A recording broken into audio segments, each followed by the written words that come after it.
Greetings everyone, I'm Detective STARBORN, and I'm glad to see you on my YouTube channel. Please be sure to subscribe and turn on notifications so you don't miss out on new and interesting videos. Thank you, and enjoy watching. A nursing student who went for her routine morning run suddenly disappeared after encountering a suspicious hooded individual. The police were fortunate from the start, as crucial evidence quickly emerged that helped shed light on the events. However, as new details were uncovered, public outrage only grew. The crime proved to be horrifying and entirely preventable. Laken Riley, a 22-year-old student and aspiring nurse, loved running. She would go for runs 3 to 6 times a week, often accompanied by her roommate Connolly. In May 2023, Laken transferred from the University of Georgia in Athens to the Medical College in Augusta to continue her studies and pursue her dream of becoming a pediatric nurse. She loved children and was very determined. On the morning of February 22, 2024, at 9:03 a.m., Laken left her home near campus to go for a run in the area known as the intramural fields.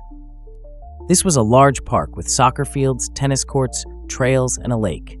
The location was popular among students who enjoyed sports and outdoor activities. That day, Laken was alone. Cameras captured her moving south on Millage Avenue, holding a phone in her hand. White AirPods were visible in her ears. A few minutes after starting her run, she reached a trail leading to the railroad tracks. Her Garmin smartwatch recorded how her movement suddenly stopped. Then, the emergency function was activated on her phone, and a call was placed to emergency services. The sound was distorted. The recording captured muffled voices, sounds of a struggle, and 4 dull impacts. The connection was lost after a minute, and the operator's callback attempts went unanswered. By the time Laken stopped responding to calls, her friend and regular running partner Connolly was in class. At 11:15 in the afternoon, she noticed several missed calls and messages. Their roommate Lily was also at home and used location tracking features to determine that Laken's phone remained stationary in a wooded area near the intramural fields. Lily, along with another roommate Sophia and their dog Champ, went searching. They followed Laken's route, guided by the phone's location. Soon they found one of her earbuds lying among fallen leaves. Realizing it belonged to their friend, they called the police. University of Georgia officers immediately began searching. At 12:30 in the afternoon, one of the police officers was drawn to a spot under a large tree. There, covered with leaves and branches, lay Laken Riley's body. She was dead. 2 rocks with visible blood traces were found at the crime scene. These appeared to be the weapons used to inflict the fatal blows. Laken's phone was found under another tree at a significant distance from the body. A thumbprint was discovered on the device's screen that didn't belong to Laken. Autopsy results showed that the cause of death was not only blunt force trauma to the head, but also possible strangulation. Data from Laken Riley's smartwatch showed that after she suddenly stopped on the trail, she remained motionless for about 4 minutes. During this period, a brief 911 call was made. Then, the device recorded that she moved more than 60 feet into the wooded area. It was presumed that she was either forcibly dragged into the woods or had tried to resist and was forced off the trail. The watch continued to register her heartbeat until 9:28 a.m., which was 17 minutes after she had stopped running. When Sergeant Maxwell discovered Laken's body, her clothes were in disarray, and the upper part of her body was exposed. Investigators suspected that the attacker intended to commit sexual assault, though this didn't occur. In the initial phase of the investigation, police had to work with minimal evidence, which complicated the process of finding a suspect. They cordoned off the trails near the lake and began questioning everyone in the vicinity. Surveillance footage from nearby buildings was collected, and trash containers were searched. During the search of one blue dumpster, located in a parking lot next to an apartment complex just a few hundred yards from the trails, a dark jacket was found. It was lying on top of other trash and had visible blood stains, as well as long brown hairs tangled in one of the buttons. Analysis confirmed that the blood belonged to Laken Riley. 29 hairs were also found on the jacket that matched the victim's hair, many of them pulled out by the roots, indicating violent action. A key breakthrough in the investigation came from surveillance camera footage from a nearby apartment door. The camera captured a man approaching the blue dumpster at 9:44 a.m., just 15 minutes after Laken's heart had stopped beating. He removed an Adidas cap from his head, looked at it, then put it back on and threw the bloodied jacket into the dumpster. After this, he walked along the apartment building wall, stopping at some bushes where, as later discovered, he left several more items. Police found 3 disposable black gloves in the bushes, one of which was torn, creating a hole in the thumb area. The gloves also had traces of Laken's blood.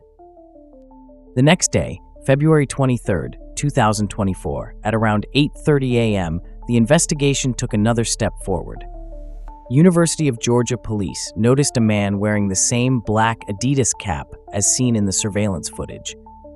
This person turned out to be Diego Ibarra, a Venezuelan citizen who lived in the same apartment complex where the jacket and gloves were found earlier. During the search, it was discovered that Diego lived with 2 brothers, Manny and Jose Ibarra, as well as a woman named Rosbelly Flores. All 4 were in the United States illegally and earned their living working in local restaurants. Diego himself had also found work in food service at the university. However, it was Jose Ibarra who caught the police officer's attention. The 26-year-old man had visible scratches on his arms, neck, and back. When asked about these injuries, he claimed he didn't know how they could have occurred and refused to provide a logical explanation. When questioned about why his knuckles were red, Jose responded that his hands were cold. During questioning, the group remained calm, even relaxed. Witnesses noted that they were smoking cigarettes and laughing. Despite this, police continued to focus their attention on Jose, as his behavior and appearance raised suspicions. When police asked Jose to lift his hair, they noticed new scratches on his head. These injuries strengthened suspicions that he might have been involved in the attack. Investigators noted the similarity between his build and the figure of the man captured on camera at the dumpster. Additionally, his explanations for his injuries remained illogical and evasive. Meanwhile, experts continued analyzing the evidence found. The gloves discovered in the bushes contained not only traces of Laken's blood, but also DNA from another person that matched samples taken from Jose. The jacket also had traces that could have been left by him. The accumulated evidence began forming a cohesive picture. Beyond physical evidence, investigators began questioning the suspect's acquaintances and colleagues. It emerged that Jose had shown aggressive behavior several weeks before the murder, often getting into conflicts and appearing irritable. One of his brothers mentioned that on the day of the murder, Jose had returned home agitated and changed into different clothes. This only strengthened the suspicions against him. Investigators theorized that Jose might have attacked Laken after seeing her on the trail and dragged her into the woods to conceal his actions. The perpetrator's plans apparently included sexual assault, but he didn't complete them for unknown reasons. Perhaps this was due to the victim's resistance or external circumstances that forced him to flee. Soon after his detention, Jose was charged with murder. Police continued gathering evidence, including forensic results and witness testimonies, to confirm his involvement. Despite his protests and attempts to avoid responsibility, the collected evidence increasingly pointed to him as the perpetrator of the brutal attack. When police asked to examine Jose's face, he made an unexpected statement, acknowledging that he usually wore a cap, pointing to his brother Diego. Jose explained that his brother also wore a similar Adidas cap, which he himself had used that day. After obtaining a search warrant for the apartment, officers found several black disposable gloves in a kitchen drawer, identical to those discovered in the bushes with Laken Riley's blood traces. During questioning, Diego Ibarra and Rosbelly Flores identified Jose as the person captured on video at the dumpster. They also confirmed that on the day of the murder, he was wearing his brother's Adidas cap. This was further confirmed by photographs Jose had taken on his phone on the day of the murder. In the photos, he was wearing the same Adidas cap and dark jacket that later tested positive for Laken Riley's blood. Doorbell camera recordings from neighboring apartments also captured Jose's movements the night before the murder and the morning of the crime.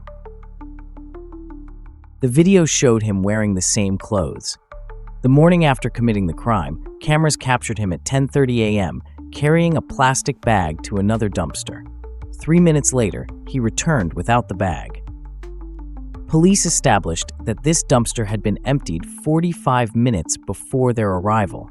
However, one of the key elements visible in the recordings, the patterned shirt that Jose wore under his jacket, as well as a small backpack or shoulder bag, were never found.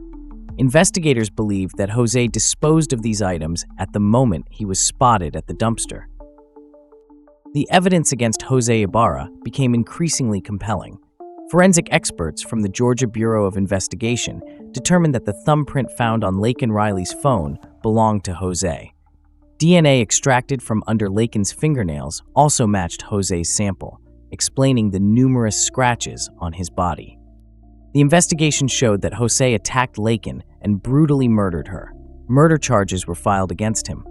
Police confirmed that Laken and Jose had no prior connection. This crime was classified as a random attack, prompted by the opportunity that presented itself to Jose at that moment.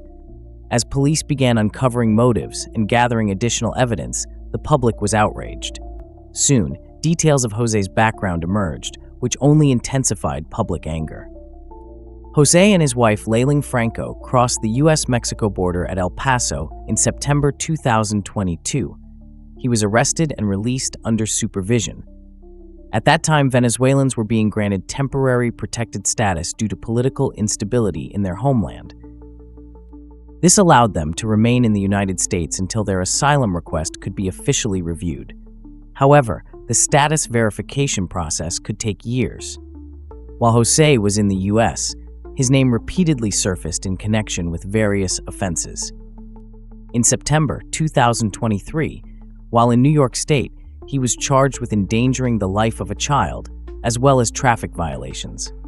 Jose, while delivering food, was operating a scooter with his 5-year-old child riding without a helmet. Despite the charges, New York authorities released him pending an arrest warrant. During this time, Jose maintained contact with his brother Diego, who had already settled in Athens, Georgia, and rented an apartment. Later, it was in this apartment that important evidence linked to Laken Riley's murder was discovered. In October 2023, Jose Ibarra and Rosbelly Flores, who had met in Queens, applied for humanitarian assistance to travel to Georgia, where Diego had informed Jose about job opportunities in Athens. After arriving, brothers Diego and Jose were arrested for shoplifting at Walmart. This was already the second instance, after their border release, where Jose could have been detained. However, at that time, there was no procedure for checking the immigration status of detainees prior to formal arrest. Instead, the brothers were issued fines and released again. The presidential election year, circumstances, and the background of Laken Riley's accused murderer made this case a hot topic for discussion in the media and political circles. Conservative Republican Congressman from Georgia, Mike Collins, proposed legislation titled the Laken Riley Act. The law would require the detention of any immigrant who commits theft or robbery. However, critics of the bill argued that it placed responsibility for one person's actions on an entire population group. Supporters pointed out that if this law had already existed, Laken Riley's killer wouldn't have been free, and the tragedy could have been avoided. In March 2024, the bill passed the House of Representatives. The case became central to migration debates and drew attention from both parties in the lead-up to the presidential campaign. This popularity proved painful for Laken's family. Relatives expressed indignation over the use of the girl's name for political purposes. They believed that attention should have been focused on her personality and virtues, rather than turning her into a symbol of aggression. Jose Ibarra was scheduled to face trial in November 2024. He was charged with 10 counts, including malice murder, aggravated assault, false imprisonment, kidnapping, hindering an emergency call, as well as attempted rape and criminal trespass. Key evidence concerned his actions on the morning of the murder. From 6:50 a.m. on the day of the tragedy, surveillance cameras captured a suspicious person in dark clothing with a white cup near a bus stop located close to the trail leading to Jose's home. The footage showed a person wearing a dark hooded jacket, shoulder bag, cap, and black gloves that were later linked to Jose. The video also showed this person approaching one of the apartment doors 6 times before 8 o'clock in the morning. Twice he tried to open the door. A young graduate student was in the apartment at the time. Hearing noise while she was in the shower, the girl shouted, and the suspicious person hid to avoid being seen. The student called the police, but by that time, the man had already fled.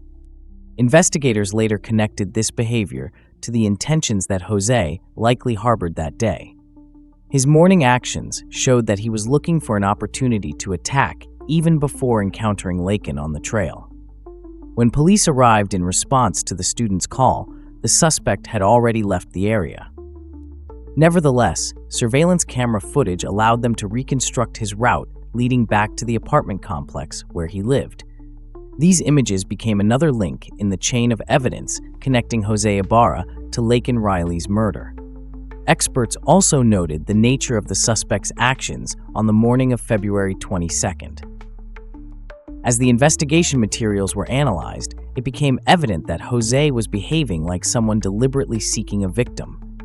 His attempts to enter the student's apartment, his secretive behavior, and use of gloves indicated premeditated actions. This added weight to the charge that Laken's murder was not a random crime, but a planned act of violence. Further analysis of surveillance camera data confirmed that after the morning attempts to enter the apartment, Jose returned to his route along the trails leading to the intramural fields area where Laken often ran. Cameras captured him walking along the trail with a hood concealing his face and a white cup in his hand. This location was in immediate proximity to where Laken was later seen for the last time. The entire mass of evidence, including camera recordings, the found gloves, Laken's blood on the jacket, and DNA under her fingernails, built a strong case against Jose Ibarra. The investigation showed that he didn't know Laken and chose her as a victim by circumstance after seeing her on the trail. The suspect's actions before and after the murder confirmed that he acted deliberately, carefully concealing his tracks. As the trial date approached, the Laken Riley case continued to cause wide resonance in society. The girl's family, mourning their loss, faced constant attention from the press and politicians. Meanwhile, investigators were completing the collection of remaining details to create an airtight indictment against Jose Ibarra, accused of one of the year's most brutal crimes. In the surveillance footage, the suspect couldn't be identified near the building where he had attempted to enter the apartment. However, the video showed him holding and drinking from a white cup. Later, a similar cup was found at the edge of the woods, not far from where Laken Riley's body was discovered. The cup was located exactly halfway between the crime scene and the graduate student's apartment. DNA testing confirmed that the cup belonged to Jose Ibarra, and it had previously contained alcohol. On February 22nd, Jose Ibarra wore a black cap, hooded jacket, and disposable black gloves, then went to the University of Georgia territory, intending to find a woman to attack. Special Prosecutor Sheila Ross was brought in to handle the case, presenting the court with a detailed and compelling prosecution. The case was heard in the Clark County Superior Court in Athens. Jose waived his right to a jury trial, possibly to avoid bias and intense public attention. In Jose's defense, attempts were made to deflect some evidence, claiming that the person recorded at the dumpster could have been his brother Diego. However, FBI agent James Burney provided the court with data about Jose's phone location, which, combined with information from Laken's phone and watch, allowed them to create an accurate picture of their movements. GPS data confirmed that Laken was in the woods where her body was later found. Jose's phone was also in this area at the time of the murder, although his phone had previously been used by others, including his brother. On the day of the crime, there was no evidence that it was in anyone else's hands. Additional evidence excluded Diego Ibarra's involvement. On the day of the murder, he was working in the university cafeteria.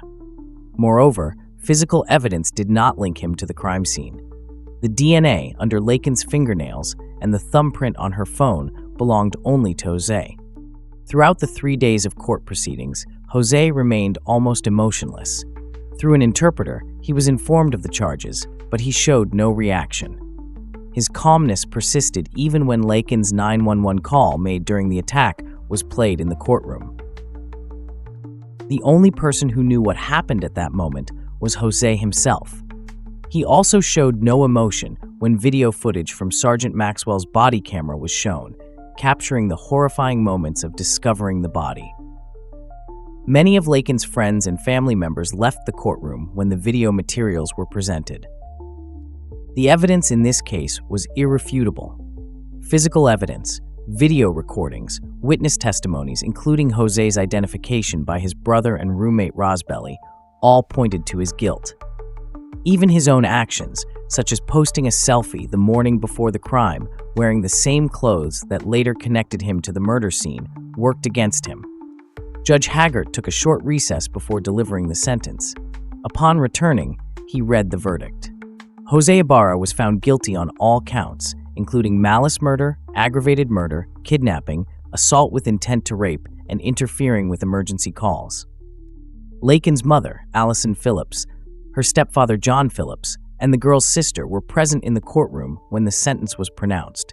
At the time of sentencing, the courtroom was full of relatives, Laken's friends, and members of the public who had closely followed this high-profile case. Judge Haggart found Jose Ibarra guilty on all 10 counts of the indictment. These included malice murder, aggravated murder, kidnapping, false imprisonment, interference with a 911 call, and attempted rape. The court's decision was the culmination of a thorough investigation that lasted several months. The volume of evidence and witness testimonies presented by the prosecution left no doubt about Jose's guilt. His digital footprint, DNA analysis, witness testimonies, and his own actions on the day of the crime created an irrefutable picture of what happened. After the verdict was announced, Allison Phillips, Laken's mother, struggled to contain her emotions. For her and the girl's family, the process had been a difficult ordeal. But their main goal was to achieve justice for Laken. Many present noted that this case was not only about personal tragedy, but also about the need to review systems that allowed a person with a criminal past to remain free. Jose Ibarra, remaining impassive until the end, expressed neither remorse nor regret. His fate is now decided. Years behind bars for a brutal crime that shocked not only Laken's loved ones, but the entire public. During the sentencing phase, Laken's sister Lauren and her father Jason Riley spoke in court, along with the girl's close friends. They shared their pain and loss, remembering what a wonderful person Laken was.